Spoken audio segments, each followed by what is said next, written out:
Hello नमस्कार, मी पूजा तुमचं खूप सारं स्वागत करते आपल्या एका नवीन व्हिडिओमध्ये।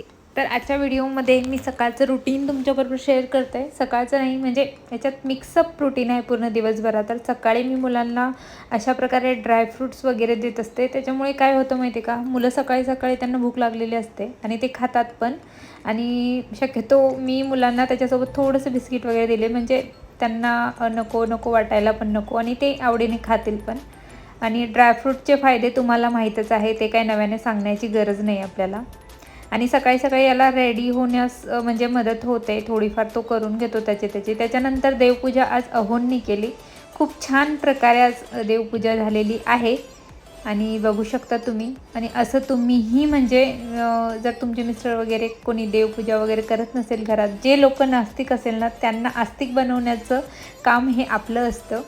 तर माझं मन आहे असं मी मानत नाही की सगळं म्हणजे बाकीचं सगळं कामधंदा सगळं सोडून वगैरे देवपूजा करा, पण देवपूजा केल्याने जो काही मनाला आनंद होतो किंवा एक प्रसन्नता निर्माण होते, आपल्या मनाला शांती भेटते, ते इतर कोणत्याही गोष्टीत नाही आहे।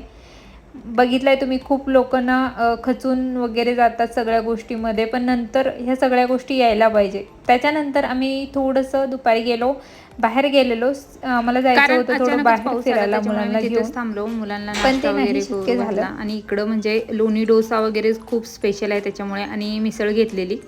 तर यांना पण थोडंसं वेगळं काहीतरी, बाहेरचं आम्ही जास्त करून देत नाही, त्याच्यामुळे जेव्हा मुलांना बाहेरचं काही देतो त्यांना खूप आनंद होतो, कारण घरी मी जे काय बनवण्याचा प्रयत्न करते घरीच करते आणि बाहेरचं काही देण्याचं आमचं थोडंफार आम्ही टाळतोच। आणि पावसाळा आहे त्याच्यामुळे बाहेरचं जे काही आहे ते एवढं चांगलं मला वाटत नाही, त्याच्यामुळे कधीतरी ती वेगळी गोष्ट आहे, पण कंटिन्युअसली बाहेरचं मुलांना देऊ नका।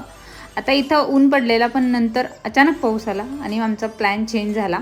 घरातला सोफा मागच तुम्हाला सांगितलं होतं की खराब झालेला, टाकून दिला आम्ही। त्याच्यानंतर आम्ही सोफा बघायला गेला, आम्हाला घ्यायचा होता सोफा कम बेड, पण आम्ही सोफा अशा प्रकारचा घेतला लाकडी, कारण हे म्हटले की ते म्हणजे बाहेर शिफ्टिंग वगैरे करायला पण व्यवस्थित जातं। आणि सोफा कम बेड आहे किंवा बैठक आहे ती खूप जड असते आणि एका साईडला, आणि ते दरवाजातून निघत नाही, त्याच्यामुळे ह्यांना म्हणजे हे केलं। आणि त्याच्यानंतर आम्ही एक सोफा घेतला, त्याच्यानंतर जसा घेतला तसाच आम्ही म्हणजे घरीच आणला त्याला डायरेक्टली।